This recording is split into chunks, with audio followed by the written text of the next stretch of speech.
Welcome back ناظرین. Barrister safe صاحب سے میں یہاں پر یہ سوال کروں گی کہ واقعی این آر او کا راستہ تو آپ کے سربراہ نے کھولا تھا, تمام تر باتیں کون سے انسٹیٹیوشنز ڈیولپ کیے گئے؟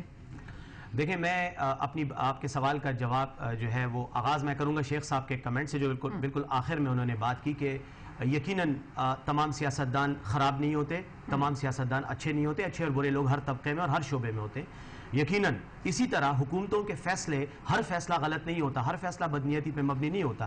بعض فیصلے اچھے ہوتے ہیں, اچھی نیت پہ مبنی ہوتے ہیں, لیکن ان کے نتائج غلط آ جاتے ہیں. میں سمجھتا ہوں کہ این آر او جتنا بھی ہمیں تلخ لگے, جتنا بھی برا لگے, ذاتی طور پہ مجھے بھی وہ بہت برا لگتا ہے یہ فیصلہ, لیکن یہ پرویز مشرف صاحب نے جمہوریت کو چلانے کے لیے ایک نیک نیت اسے کیا تھا تاکہ پاکستان کی ایک بڑی پارٹی جو ہے وہ اس میں آ کر رول پلے کر سکے الیکشن میں, اور اس کی قیادت کو رول مل سکے. اچھا, وہ تو انہوں نے کر دیا, لیکن 8 فروری 2008 کو جو الیکشن ہوا, میں ایک سیکنڈ, 2008 اس میں جو ووٹ ڈالے گئے بکسے میں, وہ تو پرویز مشرف نے نہیں ڈالے نا, وہ تو پاکستان کی عوام نے ڈالے, اور اس کے نتیجے میں Peoples Party, P M L Q اور پی ایم ایل این کو اقتدار میں آنے کا موقع ملا. جہاں تک اب بات ہے اس کے بعد, میں اس پہ ایک اور پوائنٹ کہنا چاہتا ہوں. انصار عباسی صاحب پہ میں آتا ہوں. انصار عباسی صاحب نے کہا کہ جی وہ غلط ہوا, چلے پرویز مشرف نے غلط کر دیا, حکومت بھی غلط بن گئی, سب کچھ ہو گئے, لیکن مجھے آپ یہ بتائیں, سپریم کورٹ میں کیس تھا نا, اب تو پرویز مشرف صدر نہیں ہے, نہ عامر ہے, نہ وہ کچھ کر سکتا ہے. آپ سپریم کورٹ سے ان سب کو نااہل قرار دیتے, این آر او کو آپ نے نل اینڈ وائڈ کر دیا, باقیوں کو بھی اس کے اثرات کو بھی نل اینڈ وائڈ کرا دیتے تھے.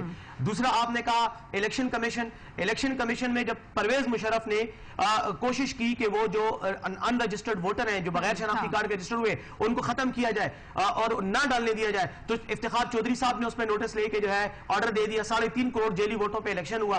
اب بات یہ ہے کہ دیکھیں, ہم میں سے سب کوئی شیطان کے پجاری نہیں ہے, اچھے لوگ بھی ہیں, برے بھی ہیں, فیصلے اچھے بھی ہوتے ہیں, برے بھی ہوتے ہیں, لیکن ہمیں ماضی میں اٹکنے کی بجائے آگے کا سوچنا چاہیے کہ ہم نے اب اگر ہمیں اچھے حالات نہیں ملے تو ہم نے بطور ایک اچھا سیاستدان کیسے معاملات کو آگے سدھارنا ہے. اصل سوال قوم کا یہ ہے, اور وہ تبھی ہم اس سوال کا جواب دے سکیں گے اگر ہمارے نزدیک قوم کا مفاد مقدم ہوگا, اپنے گروہی مفادات, پارٹی مفادات کو ہم وہ تو وہی چل رہے ہیں ابھی تک تو پارٹی. جی شیخ صاحب, آپ کچھ کہہ رہے تھے.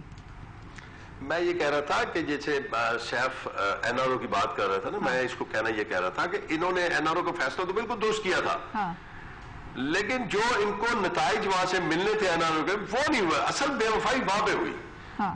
اچھا, اصل تو یہ تھا نا کہ جنرل پرویز مشرف پریزیڈنٹ رہے گا اور ان کا پیپلز پارٹی کا پرائم منسٹر رہے گا. اصل میں وہ این آر او برا لگ رہا ہے. ایگری کرتا ہوں میں شیخ صاحب سے. شیخ صاحب, میں آپ سے ایگری کرتا ہوں, پیپلز پارٹی نے یقیناً معاہدے کی خلاف ورزی کی, انڈرسٹینڈنگ کی, اور وہ حرکات کی جو کہ ایکسپیکٹڈ نہیں تھی. تو پھر آپ کیا سمجھتے ہیں, جو شخص قرآن اٹھا کے بھاگ جائے وہ کتنی پاسداری کر سکتا ہے؟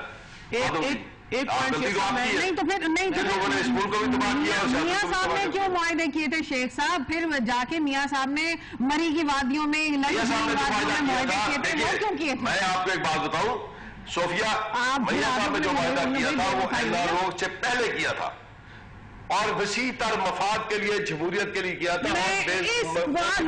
شاید قوم بہت تنگ آ چکی ہے سر, 3 سال تک وسیع تر مفاد ہی چلتا رہا تھا. یہ کیسے؟ چلیے پھر 28 کو ہم 28 کو قوم کا ایجنڈا لے کے جب آئیں گے تو آپ دیکھیں گی. نہیں, بڑی دیر کری مہربان.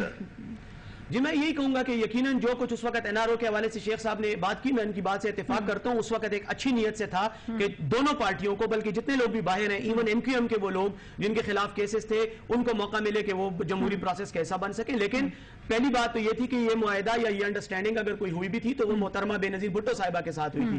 27 دسمبر کو ان کا وہ شہید ہو گئی, وہ دنیا سے چلی گئی. زرداری صاحب تو اس وقت دبئی میں بچے کھلا رہے تھے, بلاول اور بختاور کو کھلا رہے تھے, ان کا تو کوئی رول ہی نہیں تھا اس پورے سینیریو میں. لیکن یہ محترمہ کے جانے کے بعد ان کو موقع مل گیا, نہ انہوں نے پاکستان پہ ہی قبضہ کر لیا, پارٹی پہ بھی قبضہ کر لیا, اور اب قوم کی جیبوں سے پیسے. اچھا چلیں, انصار عباسی صاحب سے میں ان کا سیف صاحب اس میں, صوفیہ صاحب ایک چھوٹا سا اس میں کویسچن ہے. سیف صاحب جو کہہ رہے ہیں نا کہ یہ گڈ فیتھ میں تھا کہ چلیں وہ جو جمہوری قوتیں ہیں, ڈیموکریسی یہاں بلاسم کرے, یہ تو پریزیڈنشل الیکشن سے ایک دن پہلے یہ این آر او آیا تھا, اور اس کا مقصد یہ تھا کہ مشرف صاحب کو سیکنڈ ٹرم جو ہے وہ سیکیور ہو جائے. دیکھیں اس طرح کی بات دیکھیں سیف صاحب نہ کریں نا آپ.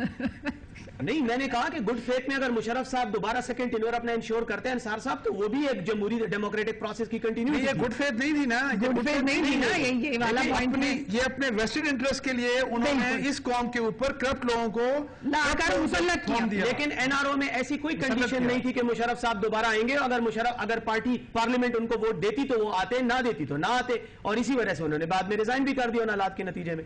جی جسٹس صاحب آپ کیا کہیں گے؟ بی دیکھیں میرا ساری باتیں گڈ فیتھ میں ہوئے جا رہی ہیں, جمہوریت کو بلاسم کرنے کے لیے سب کچھ ہو رہا ہے قوم کے وسیع تر مفاد میں.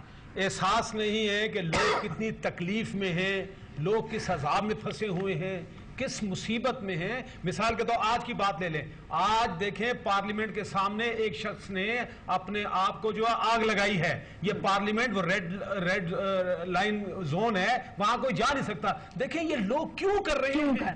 تو میں گزارش ہے, میں یہ کچھ نہیں کہہ رہا, میں صرف مجھے اس بات پر تکلیف ہو رہی ہے کہ for the first time Pakistan کی ہسٹری میں یہ ہوئی ہے کہ حکمران اپنے زبان سے یہ بات کہہ رہے ہیں کہ ہمارے پاس ان کا مسائل کا حل نہیں ہے. کیونکہ جب یہ کوئی کہتا ہے کہ ریلوے بند کر دو یا یہ بجلی کا جو ہے نا اتنے ہزار تک چلے گا, یا پرائم منسٹر صاحب یہ فرماتے ہیں کہ لوگ بڑے بے صبرے ہیں. گزارش ہے, آپ نے لیبیا کی مثال دی, بی بی دیکھیں 2008 میں ان لوگوں نے جب لوگوں کو ووٹ دیا, یہ لوگ ان کو کندھوں پر اٹھا کے لے کر آئے. لیکن مجھے نہیں پتا اگر آج آپ واقعی جا کے گلی گلی کوچا کوچا آپ تو پھرتی رہتی ہیں, جا کے سروے کریں, اب لوگ جو ہیں بہت تکلیف میں ہیں, ان کے خلاف جو ہے نا بہت باتیں کرتے ہیں. تو میرا صرف کہنے کا مقصد یہ ہے کہ یہ جمہوریت جو ہے اب لوگ اوپنلی دیکھیں, میرے جیسا آدمی جو ہے وہ تو رول آف لا پر اس کی کمٹمنٹ ہے, لیکن ایک عام آدمی جا کے پوچھے, وہ کہتا ہے بھائی 18ویں ترمیم جو ہے میرا پیٹ نہیں بھرتی.